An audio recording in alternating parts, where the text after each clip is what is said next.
Hello दोस्तों, आपका स्वागत है एग्जाम तक आपके ही यूट्यूब चैनल एग्जाम तक वॉरियर्स में। मैं हूं रामकेश जायसवाल और आपके सामने हैं मिस्टर कैलाश नाथ पांडे सर, जो हिंदी के वरिष्ठ टीचर हैं। तो हम जानना चाहते हैं पांडे सर से कि बीएड वर्सेस बीटीसी का जो मामला चल रहा था सुप्रीम कोर्ट में, तो उसमें जो मामला समझ में ये आ रहा है कि बीएड वालों को प्राइमरी लेवल से बाहर कर दिया गया है। तो इस पे आप क्या कहना चाहते हैं? जो आया है उस पर आप क्या कहना चाहते हैं?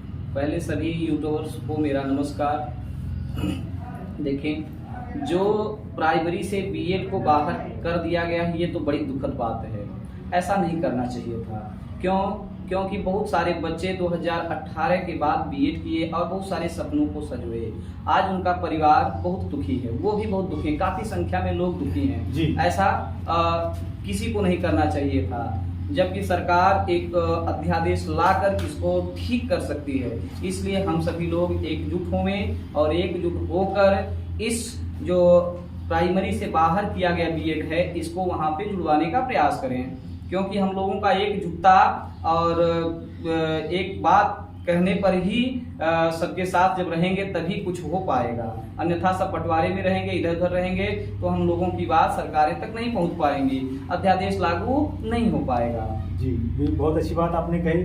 तो पांडे सर, हम ये जानना चाहते हैं कि जो माननीय सुप्रीम कोर्ट का जो फैसला आया है, क्या ये न्याय संगत है अथवा नहीं? आपके दृष्टि से क्या? डीएलएड को देखते हुए, क्योंकि डीएलएड वाले बोलते हैं कि 1 से 5 ये प्राइमरी मान्य है और आप ऊपर वाले में जा सकते हैं, लेकिन दिक्कत यह है कि डीएलएड वालों का प्रमोशन हो रहा है 6 से 8 में, पीएचडी वैकेंसियां नहीं रही है, तो बीएड वाले करे तो क्या उसकी क्या गलती है? नहीं, उसकी कोई गलती नहीं है, बिल्कुल ही अन्याय है। क्योंकि देखिए, बीएड वालों की कोई भी गलती नहीं है।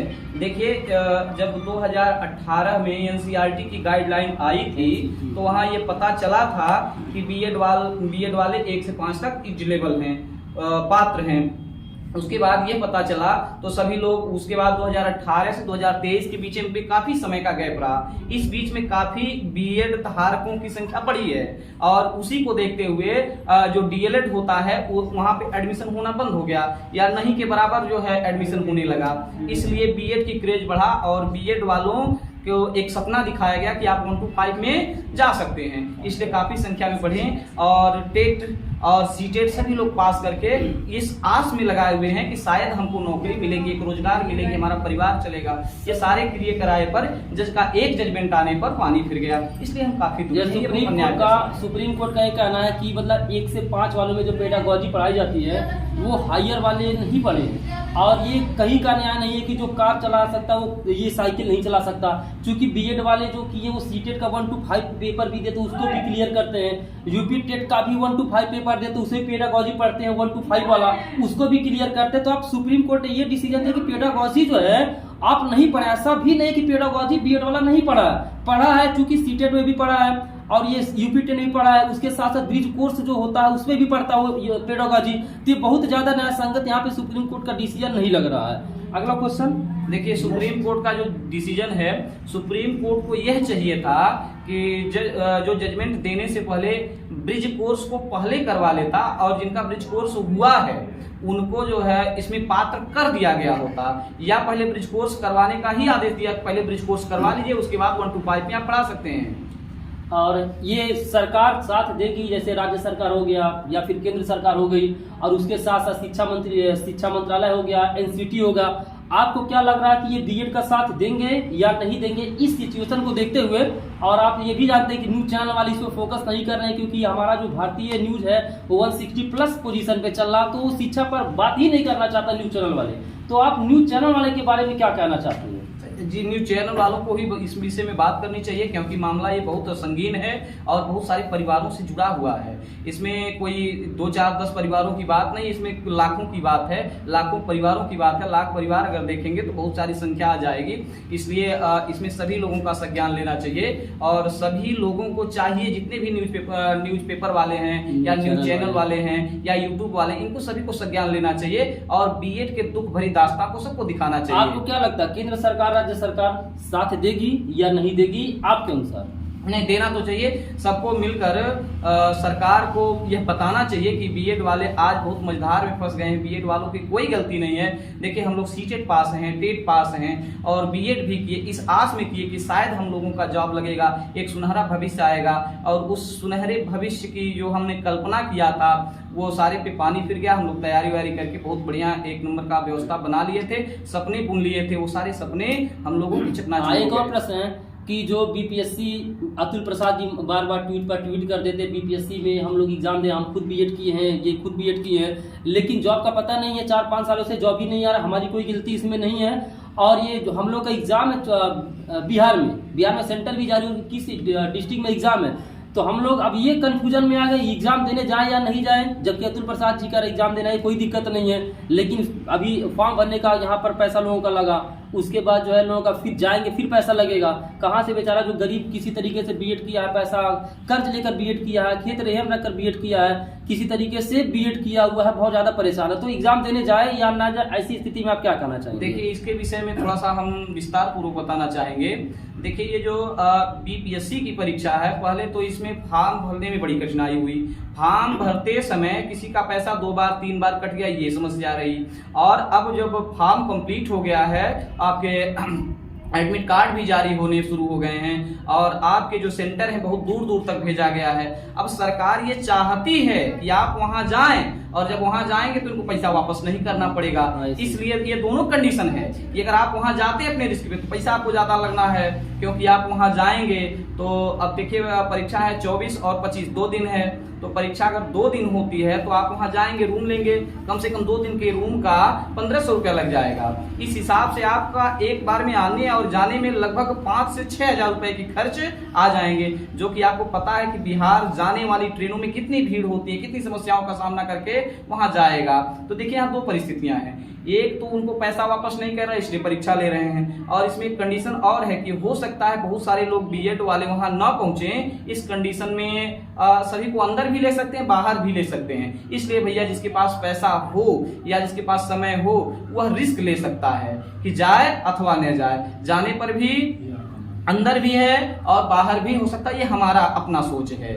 ठीक, इस स्थिति में दोस्तों जो भी इस वीडियो को देखना शेयर कर दीजिएगा। ये पूरा बहुत ही बेहतरीन यहाँ पर पांडे सर के द्वारा बताया जा रहा, शेयर करके आप एक बार आ जाइए। और यहाँ पे अगर बीएड वाले एग्जाम देना वहाँ पर नहीं गए तो दोस्तों मैं ये बात बताना चाहता हूँ, कट ऑफ बहुत ही ज्यादा कम जाएगा। आप अनुमान भी नहीं लगा सकते, कट ऑफ 50 से भी कम रहने वाला। अगर बीएड वाले एग्जाम नहीं देते, ओनली डीएलएड वाले देते हैं, कट ऑफ बहुत ही ज्यादा कम जाएगा। बेशक अतुल प्रसाद जी कह रहे हैं आइए, लेकिन मुझे जहां तक लगता है इसी का जो डिसीजन है उसे मानना चाहिए या फिर उन्हें क्लियर कर देना चाहिए। वो क्लियर करें कि अगर आएंगे तो हम अपने रिस्क पर आपको जॉब देंगे, ये क्लियर करें, नहीं तो फिर दिक्कत हो जाएगी। मझधार में बच्चा फंसा, वो पढ़ भी नहीं पा रहा। यूट्यूब वाले इस चीज को ना दिखा के दिन भर महामैराथन चला रहे, बच्चा पढ़े कि क्या करे, बहुत ज्यादा असमंजस की स्थिति में है, उसकी तैयारी भी बाधित हो गई, बहुत ज्यादा दिक्कतों का सामना करना पड़ रहा।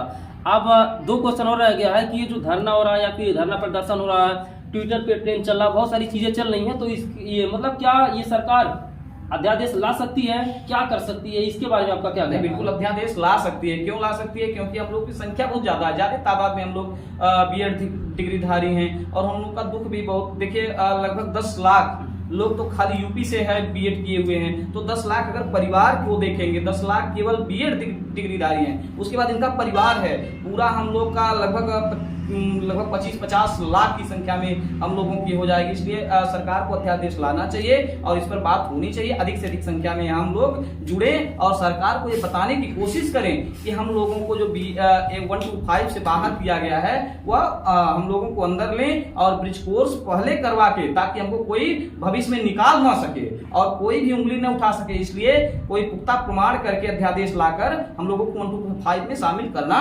चाहिए। अब अंतिम क्वेश्चन ये है, देखिए जो 2018 के बाद जो बीएड किए हैं, क्योंकि जब एनसीईआरटी सिलेक्शन ले रही थी उसमें 69,000 शिक्षक भर्ती हुए थे, तो उसको ये साफ साफ बोल देना चाहिए कि भैया आप बीएड करिए ठीक है, लेकिन प्राइमरी का जो डिसीजन है वो सुप्रीम कोर्ट पर डिसाइड रहेगा। ऐसा कुछ हुआ नहीं।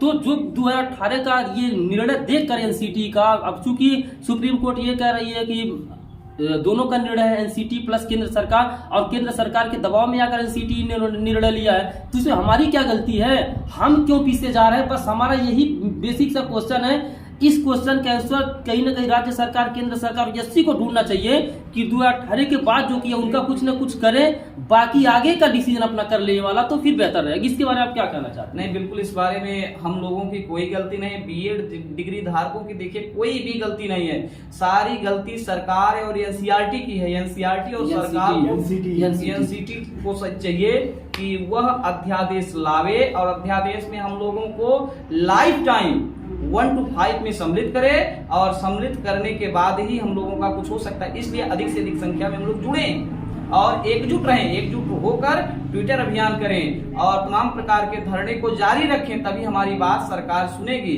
अन्यथा हमारी बात यहीं की यहीं दब जाएगी और हम लोग 1 to 5 से बाहर निकल ही जाएंगे। तो ये थे पांडे सर जो कि बीएड अभ्यर्थी हैं, ये भी हैं श्रीमान रामकेश जायसवाल, हमको तो जानते ही हैं। हम लोग बीएड किए हुए लेकिन किसी काम लायक प्रेजेंट टाइम में नहीं दिख रहे, ठीक, क्योंकि टीजीटी पीजीटी में जो वैकेंसी आती है आप सभी को पता कितनी आती, 250 पर एक सीट का फाइट होता है, ठीक। तो हम नेक्स्ट वीडियो लेकर आएंगे और यदि आप चैनल को सब्सक्राइब करेंगे तो आप सभी को यहाँ पे हिंदी इंग्लिश जीके सभी मतलब तैयारी आगे जारी रखना चाहेंगे हम लोग। यदि आपका प्यार मिला तो वीडियो को शेयर कर दीजिएगा, थोड़ा सा भी कमी हो तो कमेंट बॉक्स में जरूर कमेंट करके बताइएगा। आप सभी का बहुत बहुत धन्यवाद हमारे चैनल पर आए। मिलते हैं नेक्स्ट वीडियो में, तब तक के लिए जय हिंद, वंदे मातरम। 15 अगस्त के लिए एक बार जय हिंद, वंदे मातरम।